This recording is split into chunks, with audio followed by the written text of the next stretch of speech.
our faculty will pray as well as our HOD will give a talk, and after that. Sure. Okay. As per your procedures. Sure. Okay, thank you. Thomas sir, can you please? Yes. Yeah, good morning, everyone. We will pray and then we will start the faculty development program. Let us pray. Our Heavenly Father, we want to thank you and praise you for giving us this opportunity of learning and coming together. Lord, we want to thank you for your grace that you have showered upon each of us thus far, protecting us. Lord, thank you for the funded project that has been granted to Dr. Grace Mary Kanaga and to the CSE department. Father, we pray for the whole progress of the project and also for the today's FDP program that is being started. Father, let your grace be showered on each of us. Let the learning that we have in BCI be useful to each of us and to the society and to the needy people. Let your wisdom and grace be showered upon us. Protect us continuously and lead us by your grace. Let your guidance be granted to each of us and to the speaker. We thank you for the speaker of this day and all other speakers lined up for tomorrow and day after tomorrow. Lord, let it be a blessed one and blessed learning exercise. In Jesus Christ's name we pray. Amen. Amen. Thank you, sir. Thank you, Thomas, sir, for the prayer. I am Dr. Emmanuel John Raja, heading the Department of Computer Science and Engineering in Karunya Institute of Technology and Sciences, deemed to be university. On behalf of the department, I warmly welcome every one of you for this faculty development program on machine learning techniques for BCA applications. Karunya, especially the Department of Computer Science and Engineering, is very active in the areas of research, which includes machine learning, deep learning, Internet of Things, and every of the Industry 4.0 and other image processing, virtual reality, and augmented reality area as well. So members of the faculty are part of every one of the research groups here, and the student friends are part of the research group. And currently Karunya is taking part in 25 technology missions in various areas, which were formed based on the directions of the central government, state government, and other related agencies. And we are happy to spearhead 4 of them. So in the future, you'll be getting lot of such FDPs and knowledge dissemination events happening at Karunya, from Karunya. At this juncture, I would like to appreciate Dr. Grace and Dr. Thomas George and the team for the project which they have got from ICPS DST, and I'm happy that it's progressing quite well. And this is one of the outcomes of this project. You also will be able to hear from other projects which are going on with the support of IEA and ICMR as well. So without taking much time, I hand over the session to Dr. Grace for further proceeding, and I wish all the participants a great learning experience from the sessions as part of FDP. Thank you. Have a great day. Thank you, sir. Thank you, sir, for your presentation. And now I would like to welcome all the participants, and I hope this workshop or this FDP will be a useful one for you. And this brain-computer interface domain is an interesting domain, and it has various applications. And today we have an eminent resource person. He is from Medi Analytica. He is the national manager of Medi Analytica. So without wasting time, I'm going to hand over the session to Mr. Vinod Kumar. He is working there in Medi Analytica for the past 16 years. And I hope the session will be beneficial to everyone. Thank you. Sir Vinod, sir, now you can handle. Thank you. Thank you for the introduction, ma'am. That was a little bit more about the lines of telling what I'm not such a huge person as far as the fields is concerned, or the kind of eminent professors here. I'm not that much knowledgeable in front of you all, for the students who are going to listen to me. So without wasting time, as we told, I'll just start sharing my screen to, I think, madam, it says the host has disabled the participants. 1 minute, 1 minute, sir, 1 minute, sir. Yeah.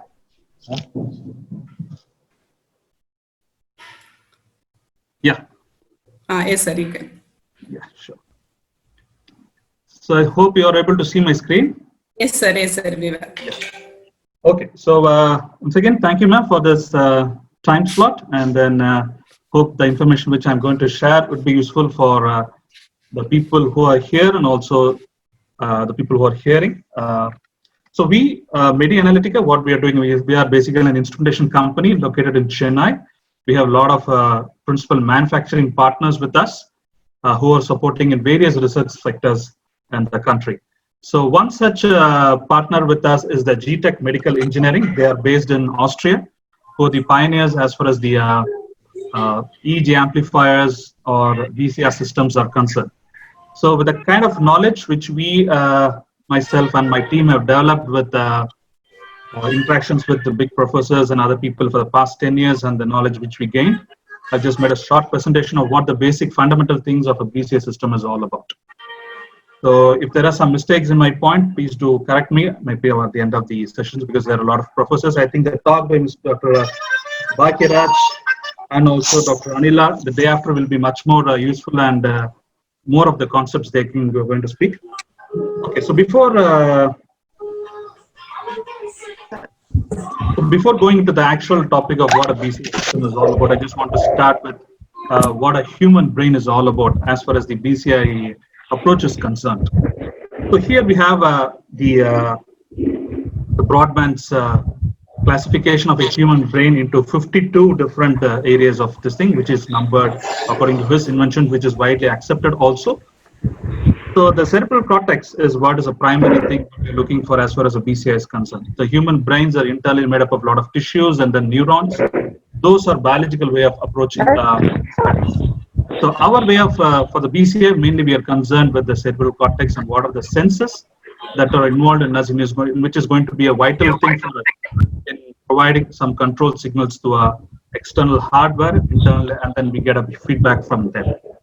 So basically, in more general terms, the cortex is typically described in three main parts, such as the sensory and the motor and the association.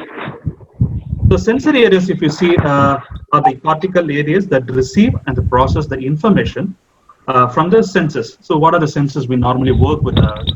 We have the senses for the vision, we have the senses for hearing, we have the senses for the touch.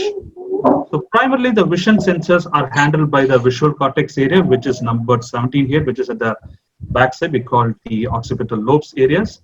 And we have a primary auditory cortex area for the hearing things.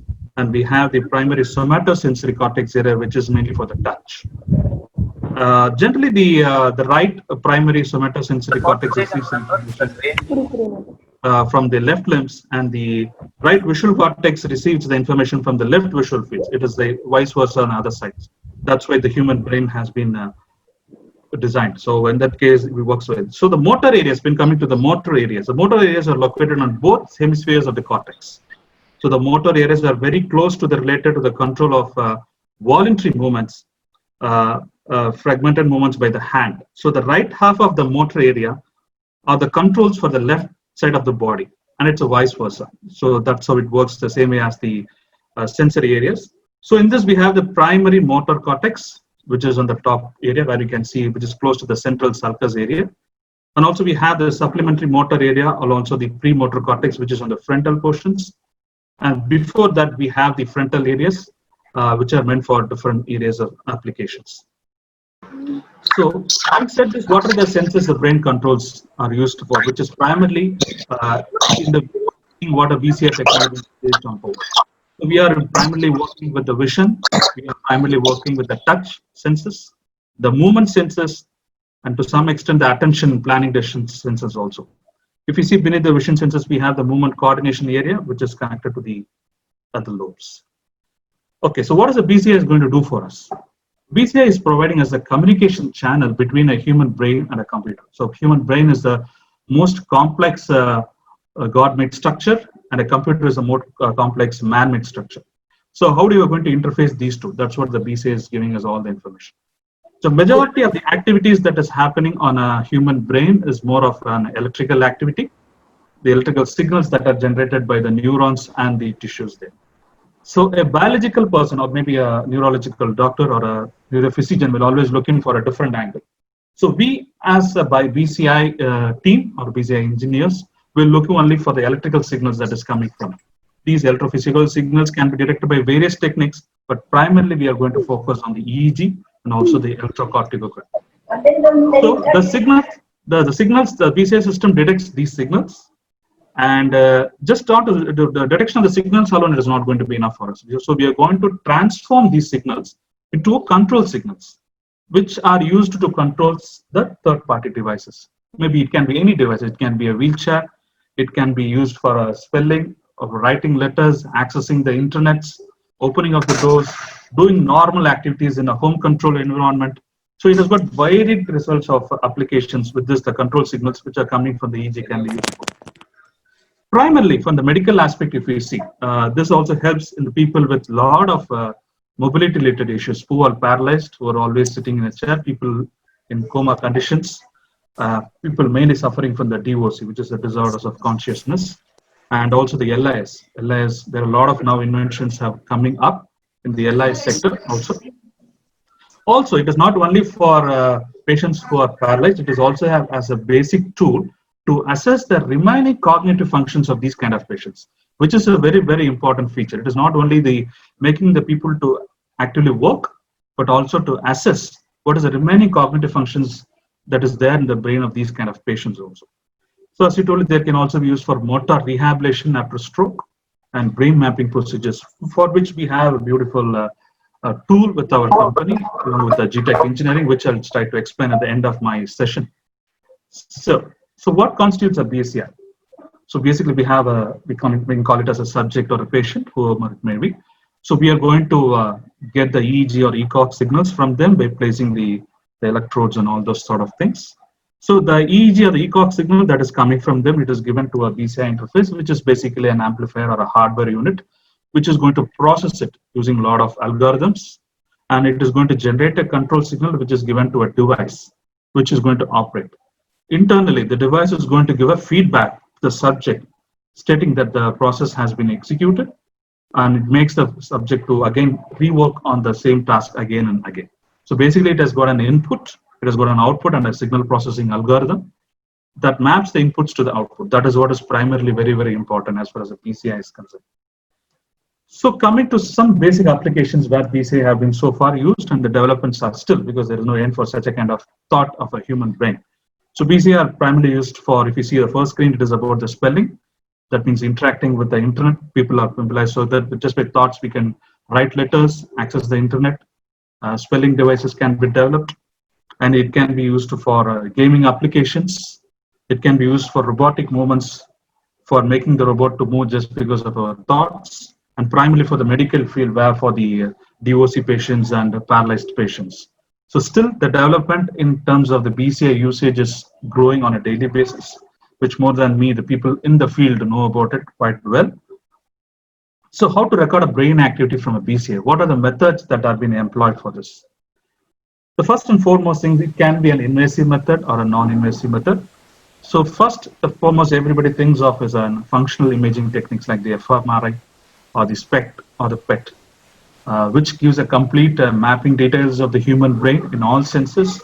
But there are a lot of costs involved in these kind of things. And so the usage by all the people who want to work with the BCI is very limited when you go for such a kind of fMRI SPECT and the cost of the equipment and all those things. So researchers don't prefer these kind of things at an initial phase to start up with. So next is the magnetoencephalogram, which is recording the magnetic field generated by the brain signals.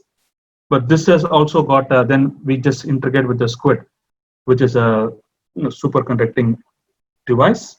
But what is the issue again with this kind of MEG developments? So it always interacts with the magnetic field of the Earth.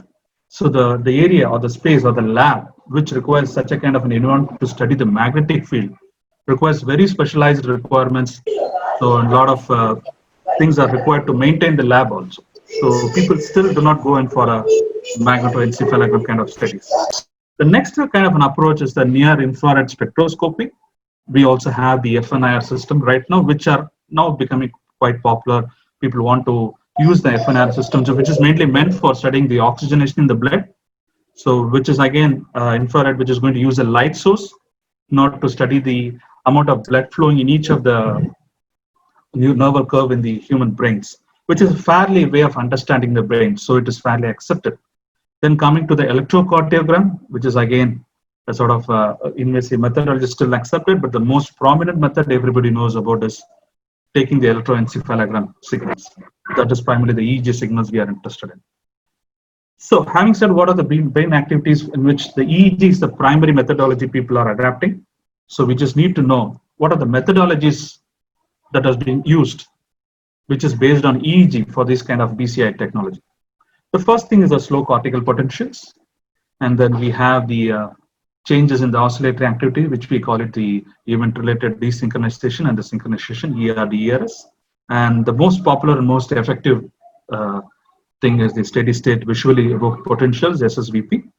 And also we have the evoked potential, which is a P300, which is a stimulus that is happening in the human brain for every 300 milliseconds of a visual stimulus.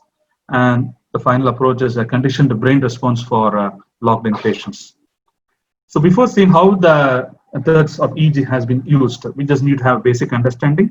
Some of the listeners, I think most of the listeners to this session will know about these kind of things, but I just want to touch about these kind of things also, because that gives a basic idea of what we are into. So the 1020 EEG system montage is primarily used for any kind of EEG-based BCI activities. So it has got different positions based on the alphabets that has been used for. For example, the FP, we can start from there. It is a prefrontal lobe area. Then we have the frontal lobe area, which is alphabeted as F. And then T is alphabeted as the temporal lobe. Then we have the parietal lobe, and then O stands for the occipital lobes. So if you see the central line, it is always marked as a Z, right from MZ, FPZ, AFZ, CZ, and then it goes up to the OZ and IZ. Nasion is the frontal area where our forehead is there. And then if you see the A1 and A2 is marked towards the earlobes. Generally, they are used as a reference electrodes. And then if you see the hemisphere is divided into two sides. One is on the right side and left side. The right side of the human hemisphere is always numbered with even numbers. If you can see, if it is P2, P4, P6, P8. So all the even numbers are on the right side of the hemispheres. And on the left side of the hemispheres are always marked with the odd numbers. You can see F1, F3, F5, F7. Okay, so generally in jump terms, the earlobes, which are A1 and A2, are also marked as M, which is for the mastoid process, they call it. They are also sometimes referred to as M instead of A. And if you see the central area, which is marked Z, refers to the electrode which is placed in the midline of the sagittal plane, so of the skull. So that is what it is meaning for. So with this idea, we can just go into each of the methodologies what we have adapting for detecting an BCI from an EEG-based signal. The first thing is the slow cortical potentials. So an EEG-based BCI can rely on this kind of slow cortical potentials, which will allow specific voluntary activation of the different brain areas. So what is that? What is happening is these EEG signals has the potential shift of the scalp EEG from 0.5 to 10 seconds are called the slow cortical potentials. So what we are going to do here is going to train the patients how to control these potentials. So because of there are a lot of limitations and difficulties in doing this BCI based on the SCP product technologies, the number of users using this SCP is quite reduced nowadays. So where we have a specific task and we will asking the people to do voluntary potential evoke, which the difference in the milliseconds in seconds from 0.5 to 10 seconds is evaluated, and then there is a biofeedback training is given to the patient to do that. The setup also looks the same. We have the DC coupled EEG and EOG, which is then given to the biosignal amplifiers, which is then sent to the pre-processing using some artifact filters and corrections, and the baseline is also corrected. Then we give it to the EEG for feedback, and the application is done. So, but the limitations, as I told you, there is some positive, there is also some negative about this kind of SCP-based EEG BCI studies. The process is quite simple. It takes less channels, but there is, as I told you, there is a lot of difficulty in training because it takes a longer time for the people to accustom to such a kind of voluntary potential controls. And the performance is also varying across subjects, which is a prime thing. They're just not going for this kind of thing because a performance For example, if I'm going to play a game, like a ping pong game, the movement, the feedback which I'm expecting from a patient should be the same, even though the EEG potentials are a little bit different, the outcome should be the same. So that is not going to be, that is very difficult in these kind of SCPs. That's what the many research papers have come out with. So the next technology, the next method of approaching is the oscillatory EEG activity. So what are we doing when the subject performs or imagines some motor task? An event-related desynchronization, we call it as a ERD, and event-related synchronization, we call it as a ERS, is going to happen in the human EEG signals. So that is going to reflect in the EEG rhythms on the electrodes, which can be sensed by the electrodes which are going to be placed near to that area. The primary thing what we are going to focus is the alpha, mu, and the beta. So alpha is a waveform which has got a frequency of standard of 8 to 13 hertz, which is a relaxed awake state. We are not sleeping mode. We are just closing the eyes sort of thing. Because when we are just open and when we close it, we will generate these kind of alpha waves. And an ERS appears either after the termination of the movement. But it is not going to happen in the same area of the ERD, but in other areas of the cortex.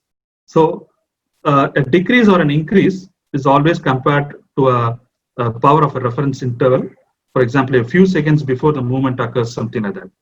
So then after this, we use for the classifications, and normal classifications is the support vector emissions, or sometimes people also use the LDA classification analysis for the data that is being generated by this oscillatory thing. So if you see there is oscillatory EEG with respect to an alpha activity when the eyes are open and when the eyes are closed. So you can always see a shift in the waveform amplitude and also the frequency with which when the eyes are closed. And we have a biofeedback for these kind of applications. So these kind of motor imagery are generally placed in the C3 and C4, which are the cerebral cortex area on the top one. Some people use a unipolar one, just use only one electrode on the top and just a reference electrode connected to the ear and start performing. Some people use sometimes two electrodes, primarily two electrodes, C3 and C4, and do the performance. Some people nowadays, there is a lot of improvement in the approach using some Laplacian equations, where they are not only using C3 and C4, but additionally 4 electrodes near that C3, C4 areas to cover the targeted thing. Okay, so the motor imaginary thing, what is going to happen here?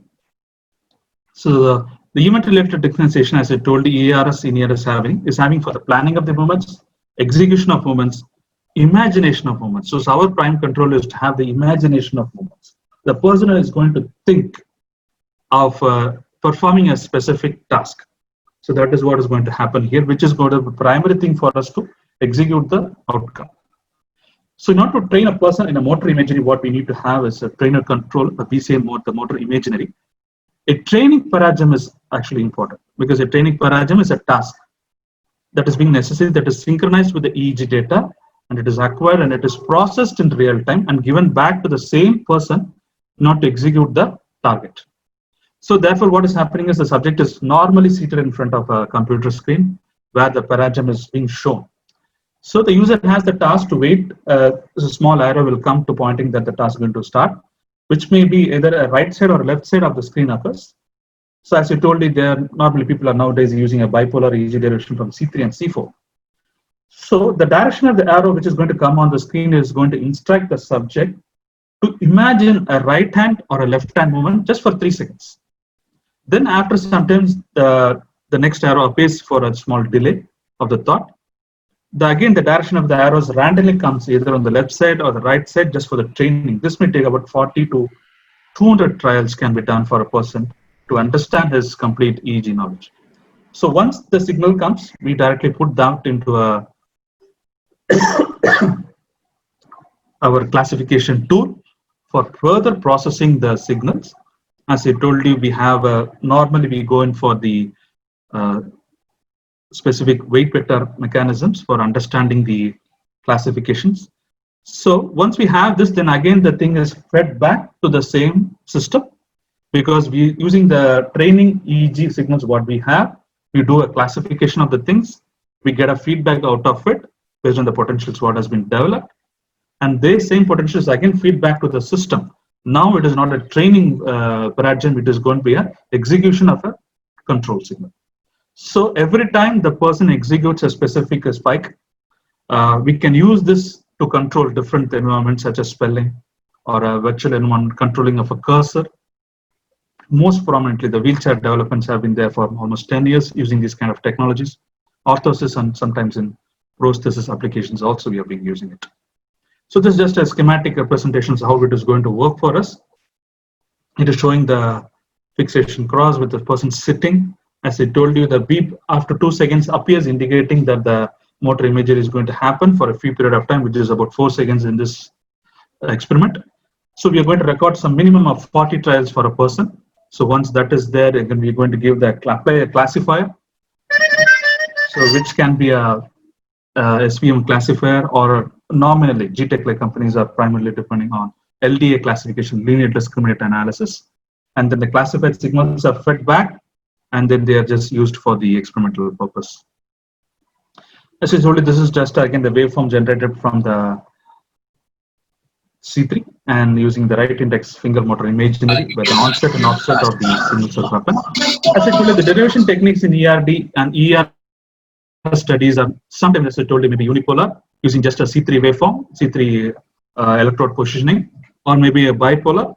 Our current trends are using Laplacian equations where they have, in addition to C3 and C4, 4 additional electrode positioning for a better understanding of these kind of things.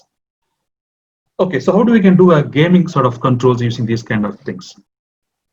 So normally, what you're going to see on the screen is about a small ping pong game, which is quite common game of controlling the pads that are used to hit the ball on the screen. So in this, what is happening is when you're playing ping pong game, 2 persons are connected to the BCI system, and they are able to control the paddle with the motor image.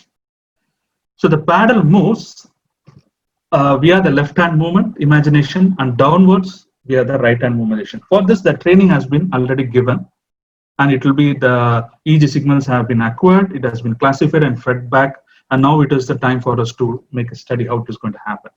So the algorithm is going to extract the EEG band power features both in alpha and beta ranges. So as I told you in the first screen, few screens before that, we are just mainly considering alpha, mu, and beta waveforms. So the 2 EEG signals per person, that means we are going to have 4 EEG channels totally analyzed when 2 people are working on that. So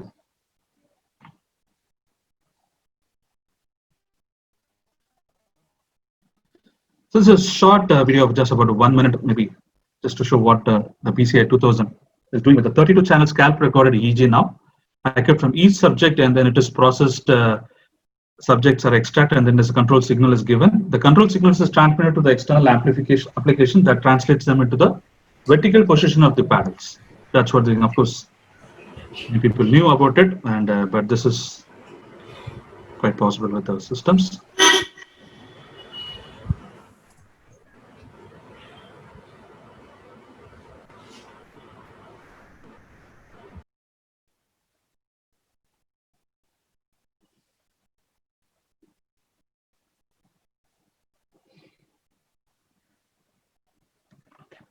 Okay, so the next thing what we are going to see is about the most prominent and the most effective tool for BCI people development is the steady state visually evoked potential.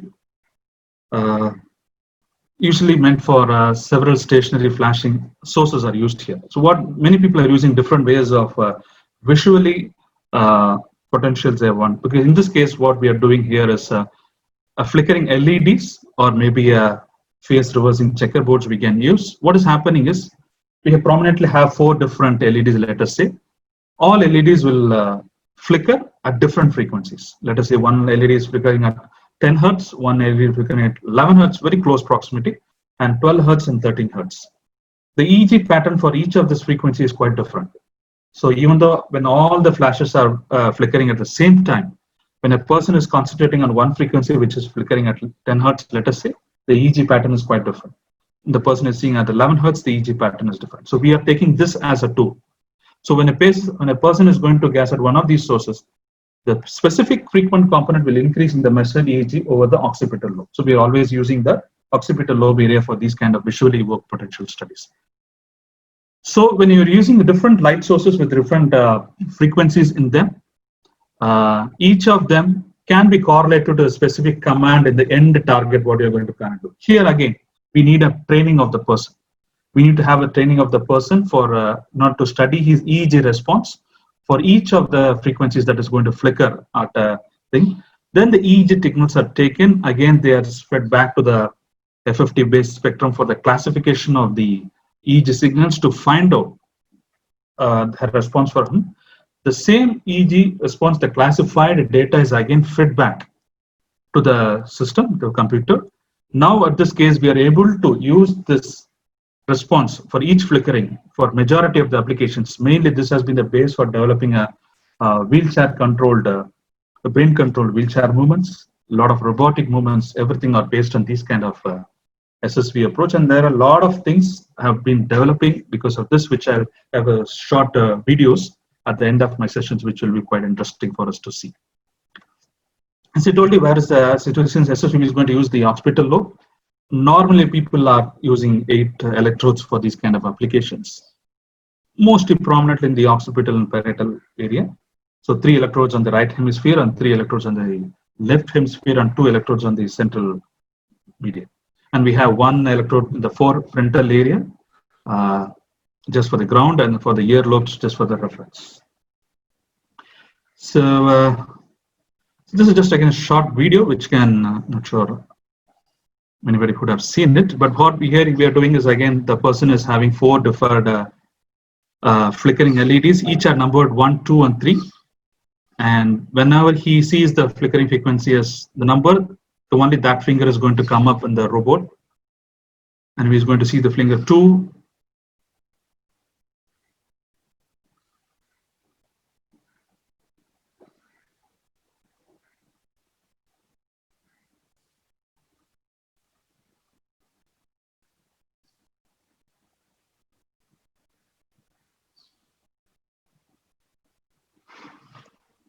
Okay.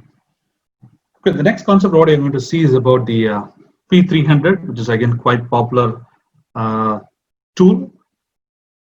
What is a P300 waveform is all about? A P300 is a positive waveform which is generated in the EEG about 300 milliseconds after a stimulus has been given. It may be it is a visual stimulus.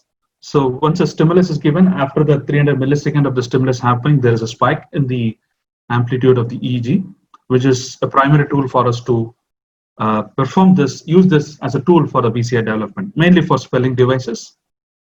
But one can also use it for controlling tasks, for example, games, or even navigation studies, or just to move a computer mouse in terms of a home control devices. So what is happening in a P300 uses the spelling device. So a matrix of characters are shown to the subject. Again, same like in an SSVP, all the characters, maybe let us say the alphabets from A to Z and the numbers from 1 to 9, with special characters. Let us say there are 30 different characters, which are segregated in rows and columns. Each of these characters will start flickering at each specific frequencies that will have a specific response in the EEG. So the person is again trained with the paradigm. Let us say the words H and I are as the target words for him to see. Even though when he will just concentrate initially on the word H, so the flickering frequency of the H is again recorded to the EEG. What is happening? It is recorded. The trials may be 15 flashes into 10 number of times. Maybe it may take 100 flashes for a person to bring to a constant level, that is concentration is only on alphabet H. So that is recorded. Then the next target letter is I. He always focuses on the I. The patient is advised to focus only on the alphabet I, and the response for the frequency of I is again recorded. Once we have the recorded EEG signals, then we as usually apply the classifiers and then use them for flashing characters. So these kind of responses, what is happening is may vary from person to person. For example, according to GTech, there are a lot of people who can write characters on the internet just with just 3 flashes of a character. So that's the kind of response their brain is giving. So sometimes, for example, even I have tried these kind of things. It took me at least 30 to 40 flashes for me to concentrate on a specific character to bring that character onto the screen. So it all depends upon how the concentration is all about, how much training has been effectively done on him, kind of the classifiers that have been used on that. So as I told you, once a stimulus happened, there is a spike at the 300th millisecond, which is then recorded and used as the potential. So this is just a standard pattern how the flickering is going to happen if it is a single character speller. So the characters are keep on spelling in a random way. It is not a uniform way. It is a random way. For example, if I'm going to concentrate on A, I'll just see the A character A. So then the response for the EEG for that flickering is been recorded and then used. So there is always a difference in the EEG between the target character flashed, because the system knows when the target character has flashed, and that corresponding time what was the EEG spike. So that is being recorded. That's the idea behind. So we just classified between the EEG response between the non-target characters and the targeted characters. So when the target character of H is going to flash, so what is the EEG pattern that is there? We just record and then make it use in our classifications file. As I told you, this gives us a potential localizations. This screen appears after we have a pre-processing software, where you can always see the positions here. For example, here if you see the red color line is a stimulus, and if you see at the 0.3 second, which is 300 milliseconds, there's a spike. Similar to that we have seen in this electrode position number 3 here, everywhere. So this is recorded and given back to the patient. So a row and column flashing will happen something like this. So even in this case also, the user is always asked to focus on a specific character, which is a little more difficult, because when compared to a single character flashing, as compared to a row column flashing, it is quite a little bit difficult, but a person who has been trained in such a kind of thing will be very easy to go and control the signals. So what are the pros and cons of a P300 visually evoked potentials? There's a less training is required, because as I told you, there are still people, according to GTech, who can write a character on the screen with just 2 flashes of that letter. So with the training, the number of things can improve. And it works for most of the subjects quite immediately. That's what we have found, because even for us and many of the research areas where we are given, like in different places in India, the response for P300 for a specific person was quite good at the end of the day itself. So, but the repetitions may be sometimes more. The idling problem, because a person meant to be a very, very in calm state for a quite long period for this Farad to get trained up. So that may be a little bit of difficulty. So now there's a thing called hyperscanning, which is now happening using this P300 smeller that is used for the demonstration of hyperscan, that represents an important step towards direct cooperation between people through their mind. So instead of reading one person's mind, what it is a possibility of combining the wavelength signals across many people. So for example, the picture that is being shown here, it was taken from the tutorial or a workshop which was done by GTech, where you can see the minds of different people have been coordinated into one single output to produce, maybe it can be making a music or voting or making decisions, solving problems. So such a kind of an approach is also nowadays happening. It's not only one single brainwave from one single person. They just call it as a combined wave, where they've given a specific name as hyperscanning.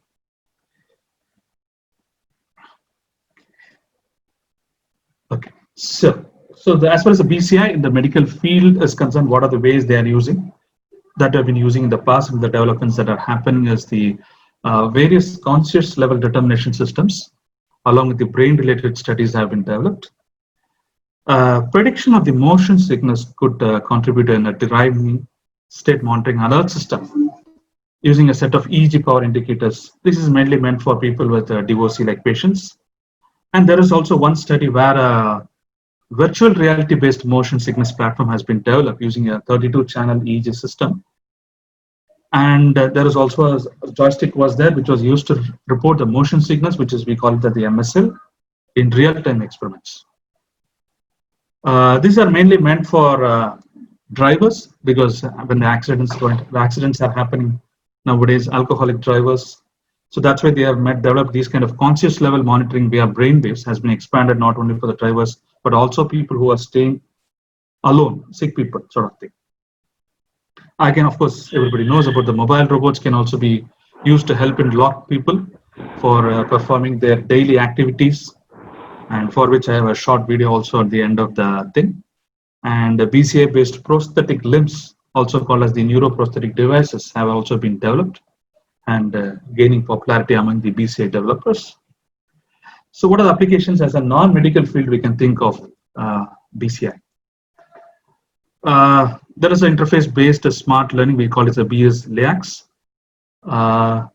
It monitors the user's mental state and adapts the surrounding components accordingly, mainly for home environment. It's quite an interesting technology to think of. It has extended its functionality with the involvement of the universal plug-and-play device, home networking. So many people are using the BZI technology and the hardware units and the components and the technology for a personal home environment studies or personal usage also. I'm not sure about how the development has happened in India, but in countries like in Europe and US, the BCI-based personal equipments for paralyzed people at home level itself have come up at a very much cheaper cost, and the technology has been effectively used for public. So and also we have the usage of BCI in entertainment and also in the gaming applications. For example, there are a lot of, we can make games like when helicopters can be flied in a 2D or a 3D virtual world. There's a thing called a video game called Brain Arena. Of course, you must be knowing about it. Brain controlling capabilities in these kind of subjects, they have developed in this Brain Arena. So the players can join in a collaborative game, be it a football, by means of two different BZI environments. So they can score the goals by imagining left or right hand movements. So these kind of gaming applications and developments are also happening. So having said all these things, what is the BZI and all tools about? I think just give a short note on the kind of systems we as some instrument supplier and GTEC as the technology partner can give you. So we have a GUSBM right from the year 2000 onwards, which is a 16-channel high-performance biosignal amplifier. So if we can just stack it up, we can start from a 4-channel and we can just stack it up to 8-channel, 32-channel. Nowadays, we can go up to 64-channel. It is not only the EEG, we can also connect EMG sensors, body sensors like GSR, respiratory sensors, skin sensors, those kind of additional parameters if a study has to be done for a patient. So that is also quite viable with our USB amp, which is a 10-year-old amplifier, and the active electrode systems for that with the 1020 EEG cap mechanisms, and then we have we can give caps for adults, we can give caps for kids, even for small pediatric kids also are available nowadays. The electrodes can be an active electrodes or passive electrodes. It can be dry electrodes, or it can be a gel-based electrodes. So all solutions are there. So on softwares, some people, we have a dedicated softwares for this, for just a G Recorder, which is a standalone recording software for Windows, where the EEG data recorded can be used for any kind of third-party applications. And we have an HISYS, which is a high-speed online processing software using MATLAB and Simulink, also LabVIEW. And RT analyzes the real-time data analysis blocks for the Simulink, which is primarily used for SSVP and P300 kind of applications. And also we have the Windows, Linux or MATLAB based softwares in case somebody want to do application support using C programming or something like that. Of course, our novel development from GTEC is the HiAmp, which we have sold a lot in India and a lot of IITs and other big research institutions. It's about 80 to 256 channel amplifiers, works with both our passive and active electrodes. And also it is a multi-channel used not only for EEG, for ECOG. We can also add the other body sensors like the skin sensors, GSR sort of thing. The expansion, you just buy only for a 80 channel alone, you can always expand the same system to a 256 channel. But I'm not sure what kind of an application require 256 electrodes or to a human brain, but there's always a system for that from our side. And you can see things about a 120 electrodes connected to a single cap here. We can always have an expansion to up to 256 electrodes. And the most recent we have, which we also sold to institutes like IIT Hyderabad, IIT Bombay, the G Nautilus, which is a wireless system, which works for EEG and also for normal biosignals. We also have the capability, I think GTEC is the only company which has a capability to connect an FNIRS with a G Nautilus system. As I told you, FNIRS is a near infrared spectroscopy for blood oxygenation studies. So we can integrate an FNIRS with the G Nautilus. We can give from 80 to 64 channels, even for kids, even for adults. Nowadays, there are FNIRS systems along with EEG, even for pediatric patients or a study. Okay, then we have the STEAM, which are more for clinical-based work. The people working on clinical sites. There we have a STEAM Pro and STEAM FES. Normally, a functional electrical stimulators sort of thing, not to activate brain tissues. We have such a kind of system also, which is a CE certified and a FDA approved system, so we can use it in medical applications also. And then we have the most popular, the Indendex. As I told you, it's a patient-ready BCI system for spelling, painting, and a smart home control, which can be used in, as a private tool also. In your home also, you can just buy and use the system, which is quite popular now in US and Europe. And then we have the CortiQ Pro, which is meant for the ECOG systems who want to study the high gamma mapping studies. We have an effective tool for that also. And MindBeagle, again, it's a clinical tool for conscious assessment, which is a very, very primary tool for bedridden patients. We have a conscious assessment and training communication for DOC patients. And it just uses the same amplifier and technologies, and then, but mainly meant for clinical application studies. And Recoverix, I think Rajini needs to speak more about this.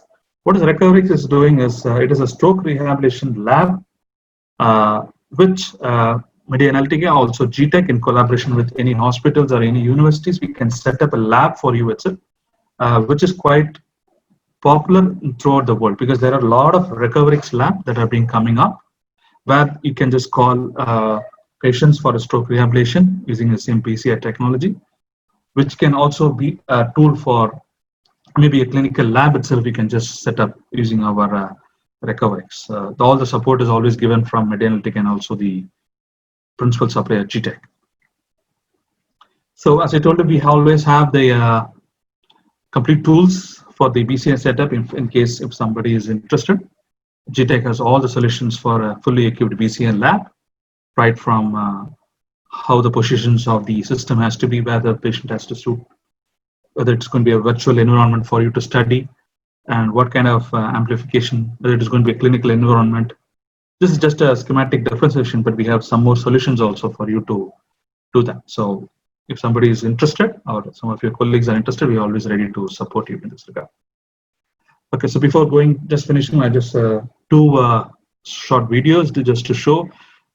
One video is, of course, related to what GTech can offer. One video is quite not from a GTech product, but from a different company. But just want to show the potential of what a BCI. I'm not sure many would have seen it, so just want to show it.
So the second video is all about the controlling of a very big robot, which was exhibited by the GTEC in one of the conferences in Europe last year, where a small kid is controlling a big robot to just make a drawing in a big large paper.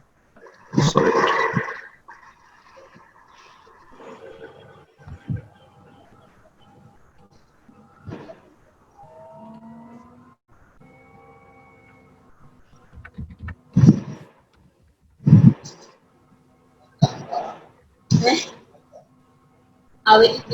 കോളേജിലെ രണ്ടുപേരും വണ്ടി എടുത്തിട്ട് പോയി.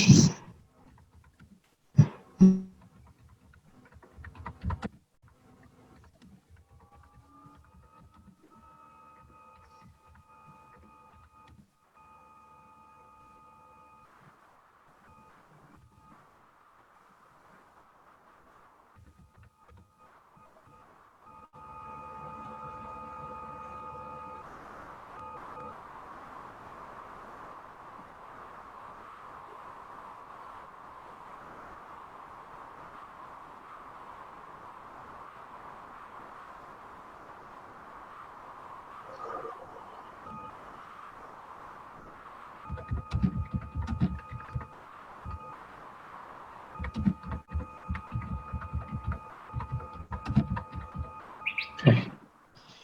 So that's all. It's my talk, and then thank you, ma'am. Thank you, sir. Thank you, sir. Really, it is a very informative session, and I have given a detailed information about the basic concept of BCI, and also about tools also I have explained very well, and really we would like to thank you. And a few queries has been asked, so I think you can answer those queries. So some of them have asked that can we apply this technologies for the application like crime investigation? Crime investigation, because we can just read the mind of the people. There, of course, there are a lot of technologies now in understanding whether the person is telling a truth or not. Definitely, this can be a very good tool, because by keeping the EEG electrodes towards the thought area, we can understand what is available. Because always when a person is telling a thing which is not what he has done, the EEG response is always going to be different.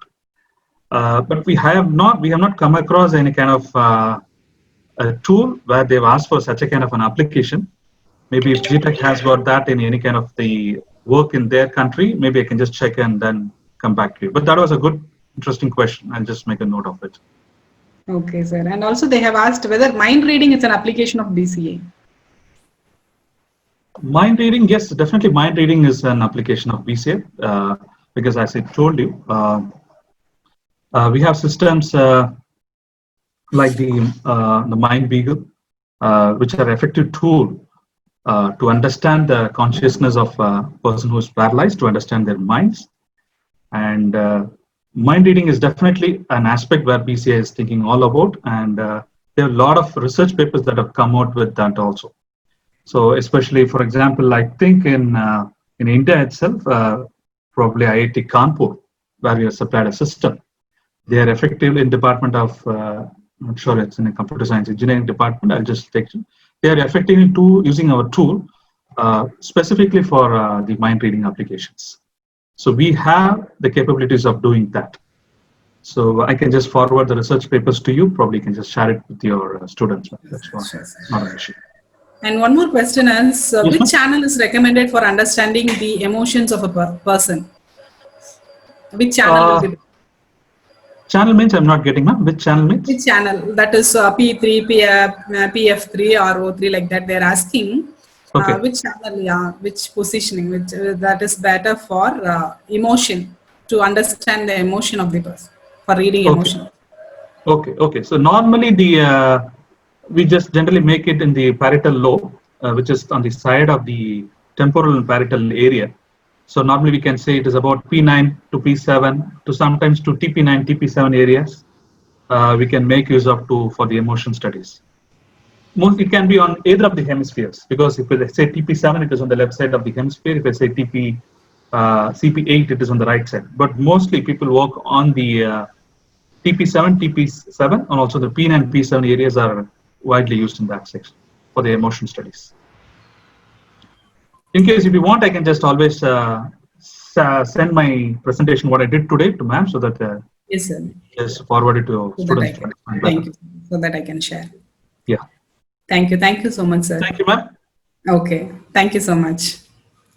One question I would like to ask is for the tomorrow's presentation by Professor Bhagirath, sir, is there a possibility for me to also join and hear him? Yes, sir, of course, you can the join. Same link? The same link? Yes, same link. You can join. Okay. Because I would also like to hear from a person who has got a wide knowledge, better than me, to understand what his experimental things are all about. So I just want to be knowing about it. Okay, thank you so much, sir. Thank you. Thanks for this opportunity. We would like to coordinate with you all in any future of such kind of workshops. And please do invite us anytime. We are always ready to support you. Thank you so much for this. Thanks to Thomas sir also in this regard. Thank you, ma'am. Thanks for your time. Thank you, sir. Thank you. And dear participants, I hope you would have enjoyed the session, and it might be an useful information. And if you have any help in this regard, also you can contact us. And really, I would like to thank Mr. Vinod Kumar for a very detailed session on this. And really thank you for us. And tomorrow also you can join in this using the same link. I will circulate through the WhatsApp. And you can fill the link, feedback link. Okay, now it will be shared. So you can fill the feedback link. And I hope tomorrow's session will be a useful one. Thank you.